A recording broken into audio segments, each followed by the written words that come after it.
جب میرا مسلمان نیکی کرتا ہے تو اللہ فرشتوں سے فرماتا ہے 70 گنا بڑھا کے لکھ لو اس کی نیکی، 70 گنا۔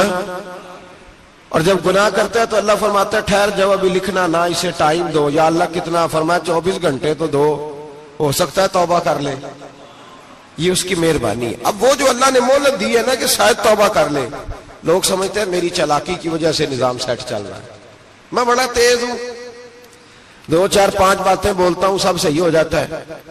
لوگ اس کو اپنی دانائی سمجھ لیتے ہیں، حالانکہ وہ اللہ کی طرف سے۔ فرعون نے کئی 100 سال حکومت کی اور اس طرح اس نے ظلم کیے کہ لاکھوں اور ہزاروں بچے قتل ہی کرا دیے۔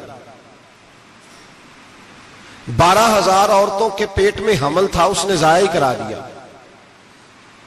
جب حضرت موسیٰ علیہ السلام اپنی قوم کو لے کے نکلے، رستے میں دریا آ گیا، فرعون پیچھے لگا ہوا تھا۔ وَإِذْ فَرَقْنَا بِكُمُ الْبَحْرَ فَأَنْجَيْنَاكُمْ، اللہ فرماتے تمہارے لیے میں نے دریا کو پھاڑا اور تمہیں نجات دے دی۔ وَأَغْرَقْنَا آلَ فِرْعَوْنَ، اور فرعون کو غرق کر دیا۔ وَأَنْتُمْ تَنْظُرُونَ، تم کھڑے دیکھ رہے تھے۔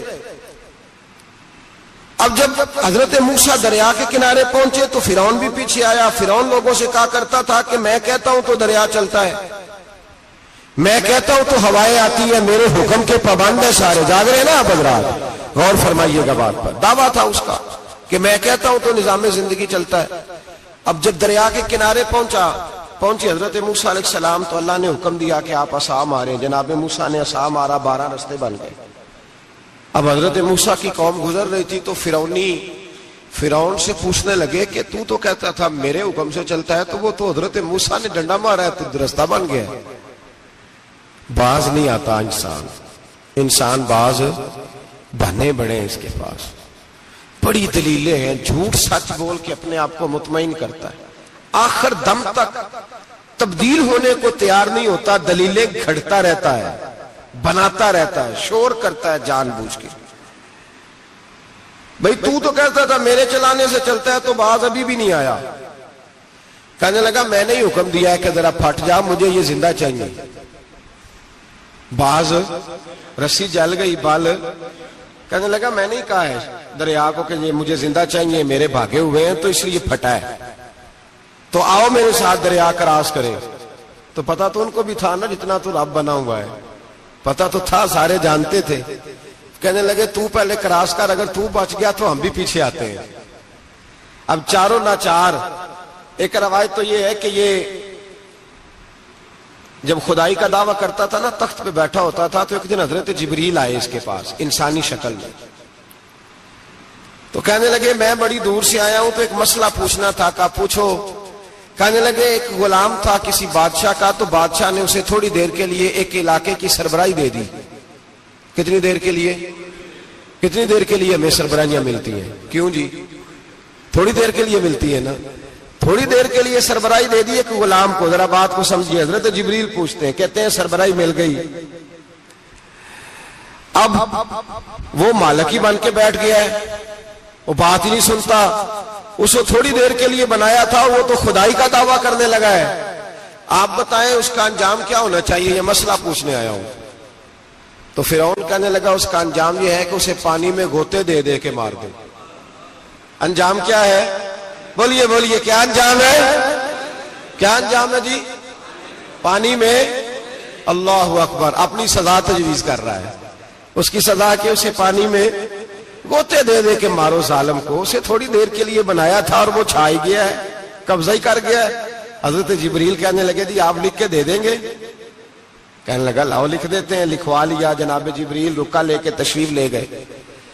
اب جب فرعون دریا میں آیا نا تو اللہ نے حکم دیا مل جا۔ جب دریا ملا چیخنے لگا تو حضرت جبریل آئے، کہنے لگے تیرا ہی فتویٰ ہے، یہ تیری سزا ہی ہے نا، ہم بھی بڑی سزائیں تجویز کرتے ہیں، یہ جھوٹا ہے جی، اس کا تو فلانا علاج ہونا چاہیے، تو اگر تو جھوٹ بولے تو یہ فلانا بڑا جاور ہے جی، اس کے ساتھ اس طرح ہونا چاہیے، تو اگر تو یہ کام کرے تو جو سزا تو لوگوں کے لیے تجویز کر رہا ہے تو اپنے بارے میں بھی سوچ۔ اب جب غوطے آئے نا، آخری وقت دیکھا وہ فرعون جو کہتا تھا میری مرضی سے دریا چلتا ہے، علامہ صاوی نے تفسیر صاوی میں لکھا ہے تڑپ کے رونے لگا جب یہ مزاج ہے، ایک دفعہ اوپر آتا ہے آدمی جب دریا میں جاتا ہے، اوپر آیا تو چیخنے او میرے حواریو خدا کا واسطہ مجھے بچاؤ. کہنے لگے تو کہتا تھا میری مرضی سے چلتا ہے. بے بسی ہے، تڑپتا ہے، روتا ہے.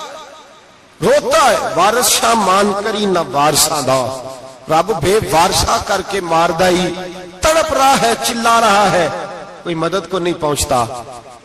اب جب آخری ہوتا آیا تو کہنے لگا آمنا میں رب موسیٰ و ہارون، میں موسیٰ کے رب کو بھی مان گیا، ہارون کے رب کو بھی. اللہ نے فرمایا نہیں، اب تیرا ماننا قابل قبول ہے. اس وقت ماننا تھا جب تجھے مہلت دی تھی، جب تو جوان تھا. بڑھاپا آتا ہے، بیماری آتی ہے، جوان آدمی بیماری کا شکار ہوتا ہے تو کہتا ہے یا اللہ ایک دفعہ صحیح کر دے، میں ساری پڑھا کروں گا.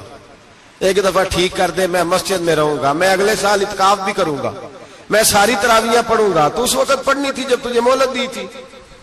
اس وقت پڑھنا تھا جب اللہ نے تجھے آسانی دی، زندگی دی. اگلا وقت یہ حال ایک کا نہیں ہوا. نمرود کو دیکھ لیں، حضرت ابراہیم علیہ السلام کو کہتا تھا میں رب ہوں. آپ نے فرمایا رب تو وہ ہے جو زندہ کرتا اور مارتا ہے. ایک موت کا قیدی بلایا، کہنے لگا ہاں بھائی کتنے دن رہ گئے تھے پھانسی میں؟ کہنے لگا جی پرسوں ہونی تھی. کہا جا تجھے آزاد کیا، لو میں بھی زندگی دیتا ہوں. ایک بے گناہ آدمی کو پکڑ کے قتل کر دیا، کہتا میں بھی مارتا ہوں.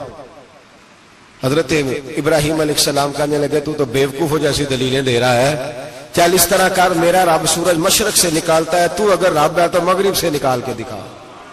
اب دلیل کا جواب کوئی نہیں تھا تو کہنے لگا پکڑو اور آگ میں ڈال دو. اللہ کے نبی کو آگ میں ڈالنے والا. یہاں ایک مچھر بیٹھا ہے، 400 سال حکومت کی اور خدائی کا دعویٰ کیا.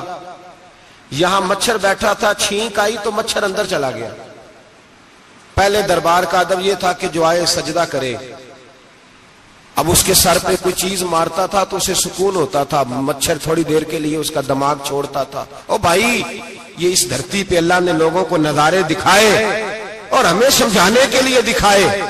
ہمیں تفکر کی، غور کی دعوت دی کہ دیکھ لینا، اپنے عمل کو پرکھنا. تمہارے عمل حضرت موسیٰ کے فرما برداروں جیسے ہیں، جناب ابراہیم کے فرما برداروں جیسے ہیں، یا بن کے بیٹھ گئے ہو؟ اب دربار کا ادب یہ ہے، بے بسی کا یہ حال ہے کہ جوتے لٹکتے ہیں دربار میں، جو آتا ہے جوتا کھینچتا ہے. اور ادب یہ ہے کہ 10 جوتے نمرود کے سر پہ مارو. اور 400 سال جوتے لگتے رہے. روتا تھا، جو آدمی آتا تھا منتیں کرتا تھا، کہتا تھا کہیں سے کوئی دوائی مل جائے گی. پاگلوں جیسی زندگی گزاری، پاگلوں جیسی سخت. وہ تو حساب، وقوع قیامت تو حساب ہوگا ہی. یہاں لوگ پاگل ہو کے مرتے ہیں، معاذ اللہ، نفسیاتی مریض ہو کے مرتے ہیں. یہاں آخری وقت اتنا سخت آتا ہے کہ دنیا موت کی دعائیں مانگتی ہے. میرے بھائی جب انسان ظلم کرتا ہے تو بھول جاتا ہے کہ شاید مجھے پوچھے گا کوئی نہیں.